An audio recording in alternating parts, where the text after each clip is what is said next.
Assalamualaikum warahmatullahi wabarakatuh. Good morning everyone. Let's start our class by reciting basmalah together. Bismillahirrahmanirrahim. In the name of Allah, the most gracious, the most merciful. Amin. Baik, selamat pagi semuanya. Mari kita sama-sama belajari untuk chapter selanjutnya adalah chapter bioteknologi dan produksi pangan. Nah, di chapter sebelumnya kita sudah belajar mengenai kemagnetan dan kemudian untuk saat ini kita lanjut ke bioteknologi dan produksi pangan. Nah, pada chapter ini kita memiliki beberapa tujuan pembelajaran, yaitu tujuan pembelajaran pertama adalah menjelaskan tentang peningkatan produksi pangan menggunakan bioteknologi dan menjelaskan tentang peningkatan produksi pangan dengan menggunakan revolusi hijau. Nah, sebelumnya siapa yang tahu apa itu bioteknologi? Nah, sederhananya, bioteknologi adalah penerapan aplikasi ilmu biologi dan juga teknologi dalam upayanya untuk meningkatkan kebermanfaatannya bagi umat manusia.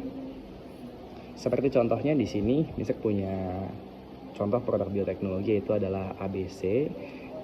Yang kecap ini sebetulnya adalah kacang kedelai hitam yang sudah diberikan ragi Aspergillus wenti supaya bisa menjadi kecap. Juga ada salah satunya di sini juga ada obat sakit perut yang mana ini adalah olahan produk dari daun jambu biji. Begitu juga dengan parfum yang ada di sini, ini juga adalah produk bioteknologi. Dalam produk bioteknologi itu sebenarnya kita sudah sangat biasa familiar dengan bioteknologi. Seperti contohnya mungkin biasa kita temui di kehidupan sehari-hari adalah 3 produk tadi, dan kemudian ada juga seperti produk olahan susu kayak keju dan yang lainnya. Kemudian mulai kapan sih produk bioteknologi ini sudah berkembang? Sebetulnya jika dicatat dalam sejarah itu ketika tahun 1798 ada seorang ekonom dari Inggris yang mengatakan bahwa produksi pangan di dunia tidak akan bisa mengikuti pertumbuhan jumlah penduduk yang ada di dunia. Dalam hal ini tentu saja ini merupakan masalah global yang mana ketika penduduk itu sudah semakin banyak, tapi di sisi lain produksi pangan atau ketersediaan makanan tidak bisa mencukupi kebutuhan pangan seluruh masyarakat di dunia. Dan tentu saja ini mendorong banyak sekali perubahan dalam revolusi industri, khususnya ada banyak peranannya yaitu dari bidang bioteknologi. Yang pertama, kita akan sama-sama belajar tentang bioteknologi dalam revolusi hijau. Bioteknologi dalam revolusi hijau secara sederhana adalah kita memanfaatkan sektor pertanian untuk mendapatkan produksi maksimal menggunakan produk bioteknologi. Dalam revolusi hijau ini ada 2 metode yang paling umum digunakan. Yang pertama itu adalah ekstensifikasi pertanian, yang kedua adalah intensifikasi pertanian. Ekstensifikasi pertanian maksudnya adalah peluasan lahan, dalam hal ini untuk dapat digunakan sebagai lahan produktif yang bisa menunjang produksi pangan dengan menggunakan bioteknologi. Begitupun ada juga yang kedua yaitu intensifikasi pertanian. Nah, kalau intensifikasi pertanian ini berbeda dengan ekstensifikasi tadi. Intensifikasi maksudnya adalah peningkatan produksi pertanian dengan memperluas lahan pertanian. Usaha yang dilakukan adalah meningkatkan produksi lahan pertanian. Lebih ke efektivitas lahannya. Kalau yang sebelumnya ada peluasan, ini adalah efektivitas lahannya.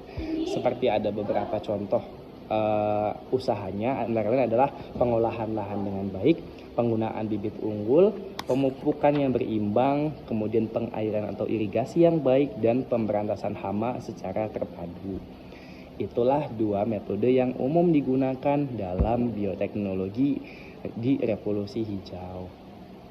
Adapun usaha-usaha ini tentu saja banyak sekali dilakukan evaluasi dan rencana tindak lanjut yang selalu berkelanjutan sampai saat ini.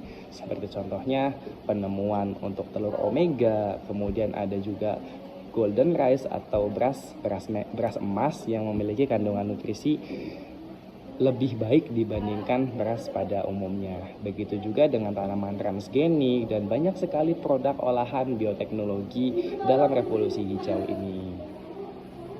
Itulah contoh bioteknologi dalam revolusi hijau.